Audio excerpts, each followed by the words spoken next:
Boy, hey, boy, hey. It's unfortunate when people have to turn to protesting to have their voices heard and to have their views aired. And it's very unfortunate that things have to get this bad for them to protest or to go as far as taken to public places to air their grievances because those in charge have refused to listen to them. And generally most people don't like the fact that they have to protest, or they don't like it when they are pushed to the extent that the only thing that they can do is to protest. But they do have the right to protest, and I find that it's a very common way of getting your views heard, because you can't walk up to the president and ask or demand to be heard, but through protests you can have your views aired. And so even though it's unfortunate that people have to get to this point, protests play a major role, and protests have proven to be very essential because they have been aired on media outlets for change to actually happen.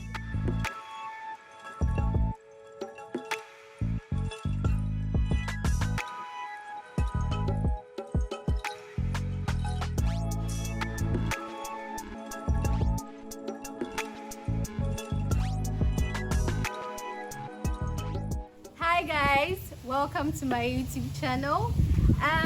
Today we're going to be discussing everything that you need to know as a Ghanaian about protests.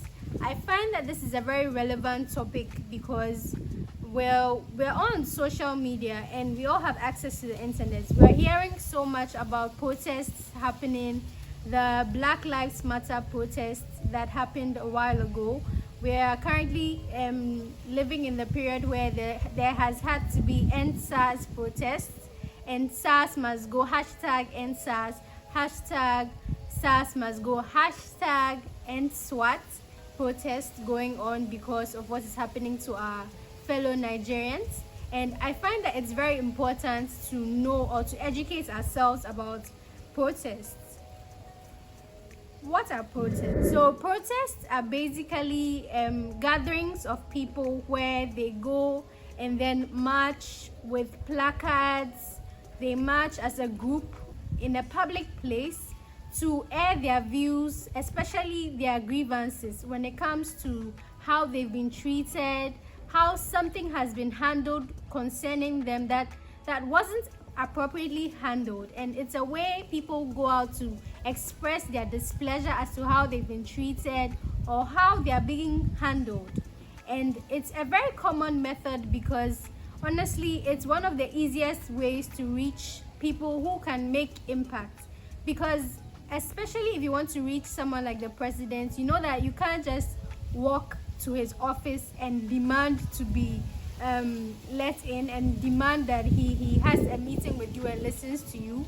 But if a lot of people can come together and meet in a public place and march with placards that have inscriptions that say exactly what they are fighting for, exactly what their problem is, they are more likely to be captured on the television by the media, and they are more likely to be seen by the president, anybody close to him, any public authority that can actually have an influence or can actually change something that they are worried about. In Ghana, you don't just get up one day and decide to protest.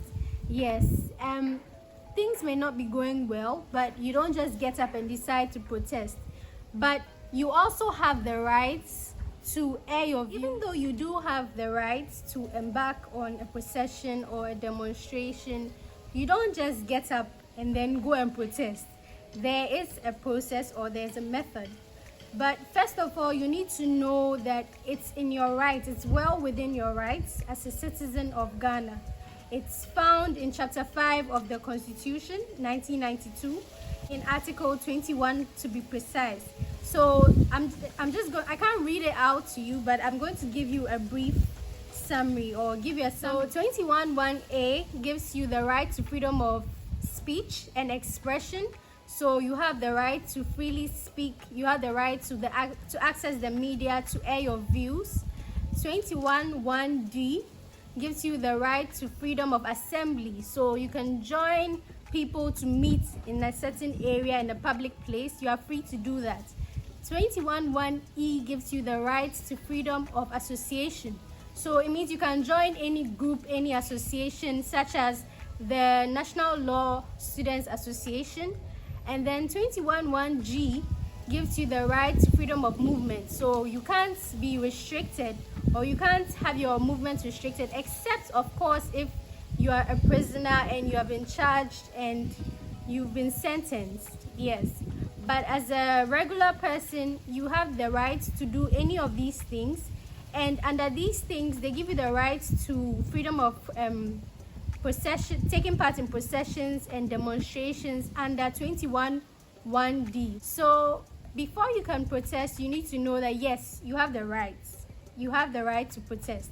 If you have grievances as an association, as an individual, you do have the right to protest. But we also have what we call the Public Order Act of 1994. So under the Public Order Act, it covers special events such as processions and demonstrations and protests as well. And basically, the first three sections are most applicable to processions and protests and demonstrations. And what these say is that, first of all, if you want to have a procession, your organizers or the group or the leaders of the group that are going to have the protest or are going to have the demonstration are supposed to notify the police at least 5 days prior to the day you wish to protest or the day you wish to hold that special event, whether it is a protest or a demonstration. You're supposed to notify the police at least 5 days ahead. You're supposed to state where you start, where you end, what routes you use, what time you intend to start. And these things are not to stop anyone from protesting, but they are just so that we can maintain public order, because you're not supposed to block roads and then you're not supposed to cause traffic or anything of the sort. So when you let the police know, you have given them the chance to join you, not to join you to protest, but to join you to direct traffic, to join you to make sure that you're protected, and then at least you have the police with you. And you need to also make them aware that this is what's going to happen on this date at this time, so that they're not just there and then you just turn up to protest. What happens is that you notify them to enable them to prepare adequately, and they're supposed to join you or send a representative. But you don't just drop it at the police station and say you are done. You're supposed to notify an officer who has the ranks of assistant superintendent of police or above that rank. The leaders of the group have the duty or the responsibility to notify the police well ahead of the day you intend to have your protest or demonstration. And you're supposed to tell them these things, like the routes you're going to use that I've mentioned. So sometimes it may happen that the police would like you to change your route or change where you intend to do the protest, because, for instance, it may interfere with public order. Maybe there's another protest to take place on that same day, and they also intend to use the same route. So if that happens, the police is supposed to notify the leaders who have submitted their notification to the police in that area that this is where we would prefer that you have your protest. And then if that happens, the leaders are supposed to notify the police that they have accepted or they have acknowledged the notification given to them to change their routes within 48 hours. And all this must be done in writing and documented, signed. Yes. So when the protest is to begin, or when the protest is to happen, the police will be present to be able to direct traffic, to be able to walk with the people. I don't know if you've seen any protest happen, but usually the police is supposed to be around the people, maybe to ensure that traffic isn't created, to ensure that the roads aren't blocked. At least, even if you're going to use a portion of the road, some part of it should be left for motorists to also freely pass. But you cannot just get up and decide to protest without making sure that the police in that area where you intend to have your protest have been notified. Now, this is very important, and if you intend to take part in a protest, just to be safe, please make sure that you have seen the notification that your leaders have given to the police in that area that you intend to protest in, just to be safe, so that you are not found wanting, or you're not found on the wrong side of the law. But the police can only deny you access or deny you if they believe that it's going to interfere with public safety or public order, and in that instance they're not supposed to just stop you. They're supposed to go to a justice or a chairman of a tribunal to get official restriction for the leaders who have submitted their notification, to let them know that they are not allowed to do this. And obviously that means that the case will now have to go to court for them to deliberate on whether or not you can actually protest on the day and in the area that you wish to protest. Now, what to know at a protest is that whatever violence, whatever goes on, as the leaders of the protest, you are responsible. If anybody destroys anything, you are responsible.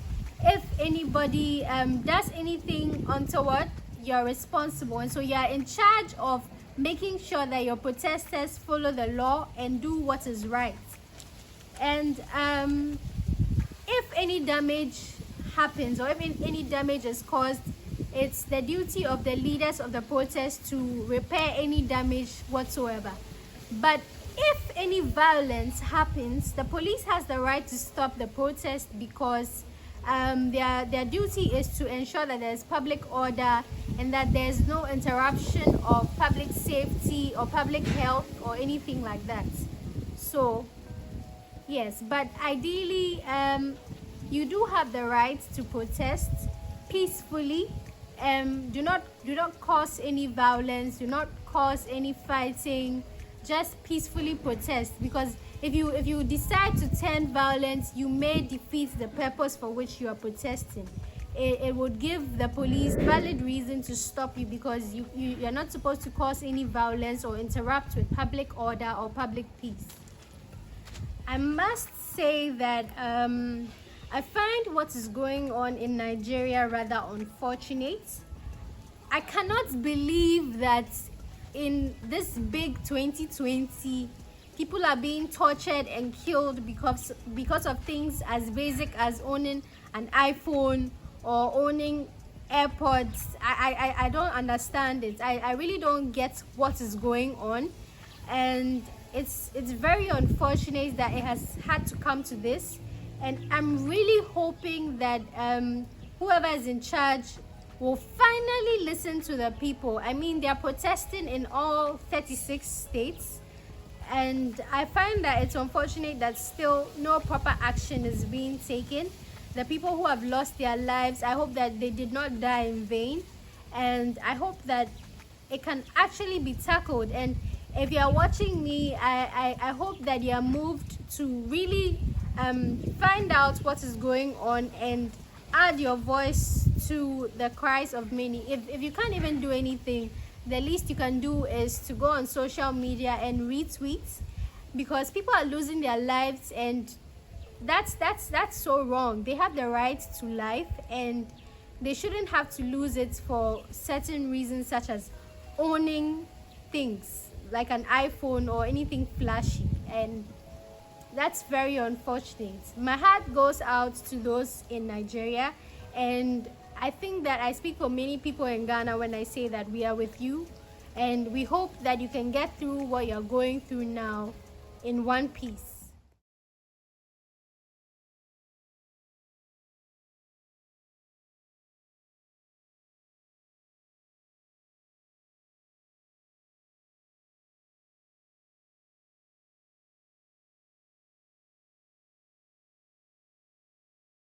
So don't forget to subscribe. Don't forget to like, comment, and share. If you'd like to know anything in particular, if there's any topic you wish that I could throw more light on, please feel free to send me a message or comment on this video so that I can make the video. But generally, I would advise that everybody should take steps to do whatever they can to educate themselves about the law, because times are changing and your knowledge about the law is going to be very useful to you now and in the next few years. So I find that it's very important, as no matter who you are, whether you intend to practice law or not, I would encourage you to take action and be actively involved in learning the law. That's what my channel is for anyway, so stay glued and I'll bring you more as the weeks unfold.